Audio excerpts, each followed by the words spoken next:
Have you ever stopped to think about why, even though we are living in the most prosperous period in human history, so many people around you seem more distressed than ever? Why, in an era where we have instant access to any information, connection with people worldwide, and opportunities our ancestors never dreamed of, is there this growing sense of emptiness, that something fundamental is missing? Perhaps you feel this yourself, that silent restlessness that emerges when digital distractions stop for a moment, and you wonder if you're truly living or just existing on autopilot. You're not alone in this experience, and what you're feeling might be the first sign of something much larger approaching. Imagine for a moment the life of a medieval peasant. He woke with the sun, worked the land, his father and grandfather had worked, knew exactly what his place in the world was, which God to believe in, whom to marry, when to plant, and when to harvest.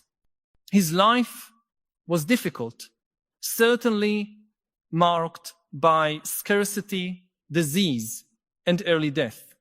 But there was something that peasant possessed that we, with all our technology and abundance, have almost completely lost. Absolute certainty about who he was, what his purpose was, and what life expected of him. Every gesture had meaning, every season brought known rituals, every relationship was embedded in a stable social network that had been tested for generations. He might die young, but he knew exactly why he was alive. Now compare this with the experience of a young adult in 2024. He has access to more information than any emperor in history, can instantly communicate with people on distant continents, has career opportunities that didn't exist a decade ago, but every morning he needs to construct his identity from scratch, decide what to believe among thousands of digital influencers, choose among hundreds of career options that might become obsolete before he even graduates, navigate liquid relationships, where even the concept of romantic love is constantly being redefined. He might live to 90, but spends most of his time wondering what the point is of living so long. This is the great transformation of our time, and it's creating the ground for a completely new crisis. While economists and politicians prepare for possible financial collapses, recessions, or trade wars, the real storm approaching won't be measured in GDP or stock indices. It will be measured in rates of depression, anxiety, suicide, and a completely new form of human suffering we're still learning to name: collective existential crisis. For centuries, humanity organized its societies around grand narratives that gave meaning to both individual suffering and collective progress. Religion promised that earthly suffering would be compensated in eternal life. Nationalism suggested that personal sacrifices served the glory of the homeland. Socialism guaranteed that present difficulties were building a utopian future for all. Even capitalism offered its own version of meaning. Work hard, be successful, consume, and you'll find happiness through material progress. But what happens when all these narratives begin to crumble simultaneously? When religion loses relevance for large urban populations, when nationalism reveals itself as an artificial construction that serves more to manipulate than to unite, when socialism fails in its utopian promises, and when capitalism itself begins to produce more anxiety than satisfaction, what remains is an entire generation of human beings who are highly educated, technologically connected, and materially comfortable, but completely lost about what to do with their lives. This isn't a crisis that can be solved with economic policies or institutional reforms. It's a crisis of meaning, and it's deepening every year. Statistics already show the signs. Rising depression rates among young people who theoretically have everything to be happy about, anxiety epidemics in prosperous countries, suicide records among populations with high education and income levels. But this is just the beginning. Technology, which was supposed to liberate us, is accelerating this crisis in ways we've barely begun to understand. Every algorithm that personalizes our digital experience isolates us a little more in our own reality bubble. Every screen-mediated interaction reduces our capacity to form genuine human connections. Every notification that interrupts our focus fragments our capacity for deep contemplation and self-knowledge a little more. We are creating tools too powerful for our current emotional wisdom. Think about the paradox we live in. We have apps that promise to connect us with anyone in the world, but record levels of loneliness. We have access to humanity's entire library in the palm of our hand, but our capacity for concentration is dramatically diminishing. We have medications that can chemically treat depression, but the existential causes of that depression are multiplying faster than our ability to medicalize them. And here lies the true danger of the 2026 crisis. It won't have simple technical solutions. When an economy collapses, we know what to do. We can print money, lower interest rates, create employment programs, restructure debt. When a war threatens international order, we can mobilize armies, form alliances, negotiate treaties. But what do we do when millions of people simultaneously lose the capacity to find meaning in their lives? The answer isn't in more technology, more efficiency, or more economic growth. It might be, paradoxically, in learning to slow down in an era that forces us to constantly accelerate. It might be in rediscovering forms of human connection that don't depend on digital mediation. It might be in creating new rituals and traditions that offer the kind of emotional stability that old institutions used to provide. But perhaps, more importantly still, the solution might be in accepting that we don't need to have all the answers about the meaning of life to live meaningful lives. The medieval peasant had certainties that were largely illusory, built on myths and traditions that wouldn't withstand modern scientific scrutiny. We have doubts that are paradoxically closer to the truth about the complexity of human existence. The emotional crisis approaching might actually be a disguised opportunity, a chance to build a way of living that's more honest about the limitations of human knowledge, more compassionate toward the suffering inherent in existence, and more creative in seeking forms of meaning that don't depend on absolute certainties or promises of permanent happiness.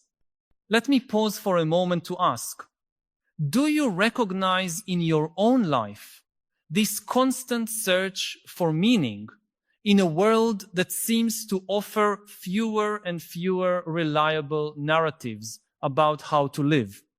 This feeling that despite all the available opportunities, something essential is missing in our collective experience? If these reflections touch on questions you've been carrying, perhaps in silence, know that you're far from alone in this restlessness. Share in the comments. I feel our era lost meaning when your experience might offer valuable insights to others facing the same existential questions, and together we can begin to map the contours of this new crisis before it catches us completely unprepared. Looking toward 2026, we shouldn't expect the symptoms of this emotional crisis to manifest in an organized or predictable way. They might appear as waves of protests that can't clearly articulate their demands, populist political movements that promise simple answers to complex questions, or even as completely new forms of art and culture that express the anguish of a generation lost between worlds. The crucial difference is that this time we'll have the opportunity to face a crisis knowing it's coming. We don't need to wait for millions of people to emotionally collapse before we begin developing psychological resilience, support communities, and sustainable ways of finding purpose. We don't need to wait for traditional institutions to completely collapse before we begin experimenting with new forms of social organization that place emotional well-being at the center of their priorities. Perhaps most importantly, we need to recognize that this crisis isn't a sign of humanity's failure, but of success. For the first time in history, we've solved basic survival problems for a significant percentage of the world's population. Now we're free to face deeper questions about what it means to be human, how to find meaning in finite existence, and how to build societies that nourish not just our bodies, but our souls. The emotional crisis of 2026 might be the painful birth of a new phase of human civilization, a phase where we finally learn to integrate our incredible technological capacity with emotional and spiritual wisdom adequate to the complexity of the challenges we've created for ourselves. But this will only happen if we start now the conversation about how we want to live, not just how we want to produce, consume, or compete.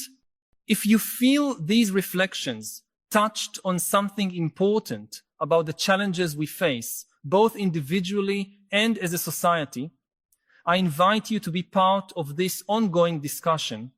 By subscribing to the channel, you'll connect with a community of people who, like you, are seeking to wisely navigate through these extraordinary transformations we're experiencing. We don't offer easy answers because life's most important questions rarely have simple solutions. But we offer a space to explore these essential questions together, collectively building more conscious and compassionate ways of living in this complex and fascinating world we're creating. The crisis is coming, but for the first time in history, we have the possibility of facing it consciously, prepared and united by a deeper understanding of what it truly means to be human in an era of accelerated transformation. The issue is that we're living what we could call the great emotional acceleration. While our ancestors had decades to process significant social changes, we face fundamental transformations in how we work, relate, and understand reality every few years. The human nervous system, which evolved to deal with immediate physical threats and stable communities of a few dozen people, is being constantly bombarded by stimuli for which we have no evolutionary preparation. Consider, for example, what it means for a 20-year-old to choose a career today. He's not just choosing a profession, he's betting on what type of human skill will still be valued in an increasingly automated economy. He needs to anticipate which industries will exist in a decade, which competencies artificial intelligence won't be able to replicate, and how to position himself in a job market that could be completely reorganized by technologies that haven't even been invented yet. This isn't just economic pressure, it's constant existential pressure. And this happens simultaneously in all areas of life. Choosing a romantic partner in an era of dating apps means navigating among hundreds of potential options, knowing that both you and the other person have constant access to seemingly better alternatives. Forming a personal identity means choosing among thousands of digital influencers, belief systems, and lifestyles competing for your attention on social media. Even deciding what to eat has become a complex political and moral statement involving considerations about environmental sustainability, animal rights, personal health, and social justice. Our great-grandparents made these choices based on tradition, geography, and social class. Options were limited, but this also meant decisions were simpler and came with community support structures that validated those choices. We have almost infinite freedom of choice, but also almost infinite responsibility for the consequences of those choices, and much less social support to navigate through this complexity. The result is that each individual becomes a perpetual self-development project, constantly questioning whether they're making the right choices, whether they're adequately optimizing their life, whether they're missing better opportunities. Life becomes an infinite series of decisions that need to be constantly re-evaluated and adjusted. It's no coincidence that the word burnout has become so central in contemporary vocabulary. We're not just exhausted from work, we're exhausted from having to constantly be the curators of our own lives. Here enters a crucial aspect that's rarely discussed. Digital technology isn't just changing how we do things. It's fundamentally changing how we experience time and attention. Our brains are being constantly stimulated by notifications, updates, and new content. The capacity to simply be present in a moment without trying to optimize it or document it or compare it with other people's experiences online is becoming increasingly rare. This creates a strange form of temporal alienation. We live simultaneously in the future, constantly planning our next optimization or upgrade, and in the past, constantly consuming content about nostalgia, or comparing our present with idealized versions of how things used to be. The real present, where human life actually happens, becomes increasingly difficult to access. And when we manage to access it, we often discover we no longer know what to do with it.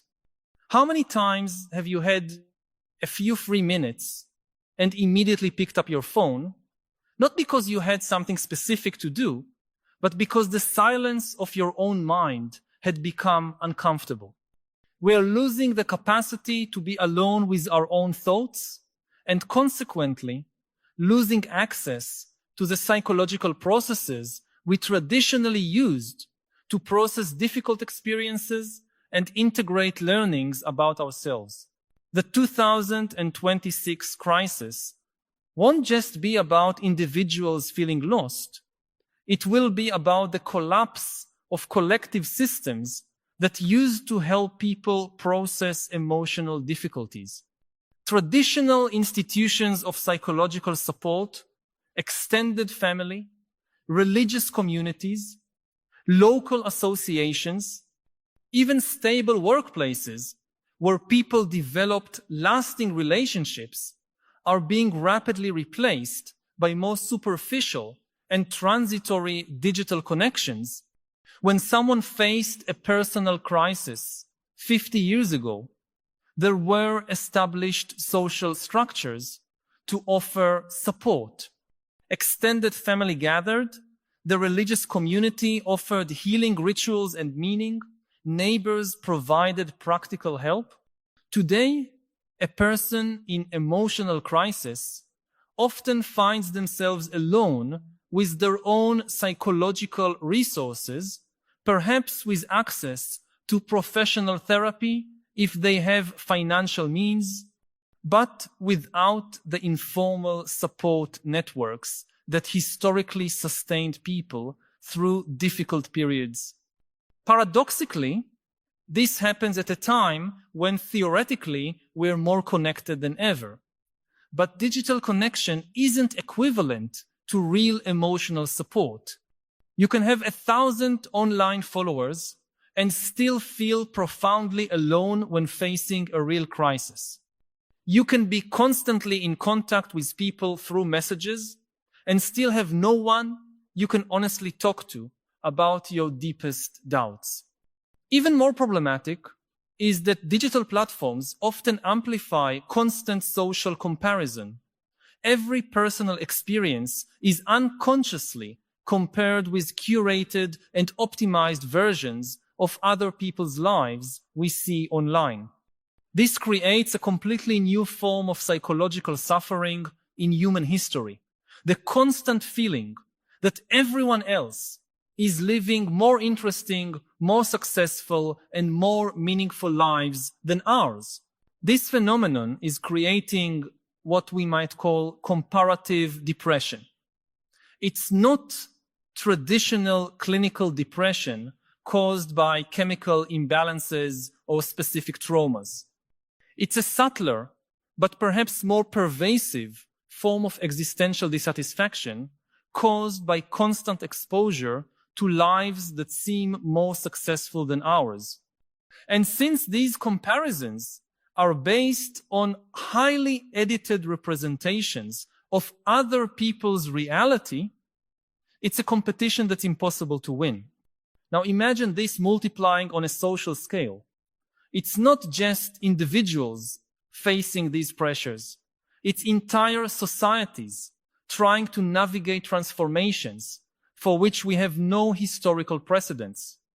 The speed of technological change means that solutions that worked for the previous generation became irrelevant before the next generation could even learn them. Educational systems are trying to prepare children for careers that might not exist when they graduate.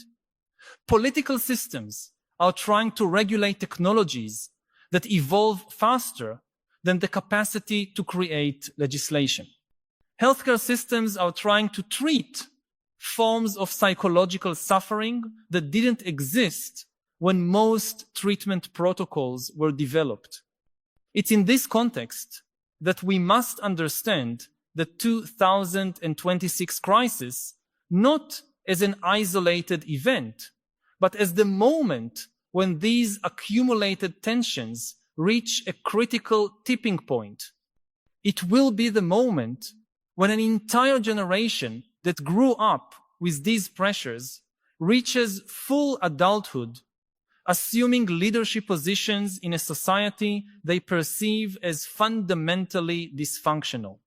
But unlike traditional economic crises, this one can't be solved just with public policies or institutional changes. It will require a transformation in how we understand what it means to live a meaningful human life in an era of accelerated change. The good news is that this transformation is already beginning to emerge in unexpected ways. Global mental wellness movements are creating new vocabularies for discussions about psychological health. Online communities are experimenting with more authentic and less competitive forms of connection. Companies are beginning to recognize that sustainable productivity requires attention to workers' emotional well-being. More importantly still, a new generation of thinkers, artists, and social innovators is emerging with an intuitive understanding that the problems we face require solutions that integrate technological wisdom with emotional intelligence. They're creating art forms that process digital anxiety, developing technologies that promote genuine connection instead of digital addiction, and experimenting with forms of social organization that prioritize collective well-being over economic growth at any cost. The 2026 crisis might be the catalyst that forces humanity to finally confront questions we've been avoiding. How do we want to live? What constitutes a well-lived life in an era of material abundance and scarcity of meaning? How can we use our incredible technological capacity to support human flourishing instead of just economic efficiency? These aren't questions that can be solved by experts or governments. They require an honest collective dialogue about values, priorities, and the kind of future we want to create for ourselves and future generations. I need to pause again and ask, do you feel we're living in a unique historical moment where fundamental questions about how to live are being posed more urgently than perhaps they have been for centuries? Do you perceive in your own experience this tension between the incredible possibilities technology offers and the growing difficulty of finding stable meaning in a constantly changing reality? If these reflections echo your own concerns about the direction of our civilization, share in the comments. I see signs of the 2026 emotional crisis when your perspective might contribute to a deeper collective understanding of the challenges we're facing, and perhaps to solutions that can only emerge when we recognize we're not facing these questions alone. What makes this crisis different from all previous ones is that it's forcing humanity to evolve psychologically at unprecedented speed. We don't have the luxury of centuries to gradually adapt to new realities. We need to develop new emotional and cognitive capacities in real time while navigating the very transformations that are creating the need for these adaptations. This suggests that solutions to the 2026 crisis won't come just from external changes in policies or technologies, but from an internal transformation in how human beings relate to themselves, to each other, and to the purpose of their lives. We are being called to become wiser, more compassionate, and more resilient at a speed that will test the limits of human adaptability. But if we succeed, if we can use this crisis as an opportunity to make this evolution consciously, we might be on the threshold of a completely new phase of human civilization.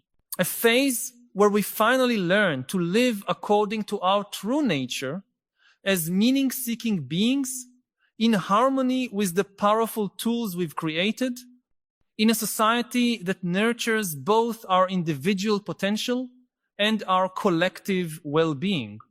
The choice is ours, and time is running out. But for the first time in history, we have both the awareness and the necessary tools to make this choice consciously.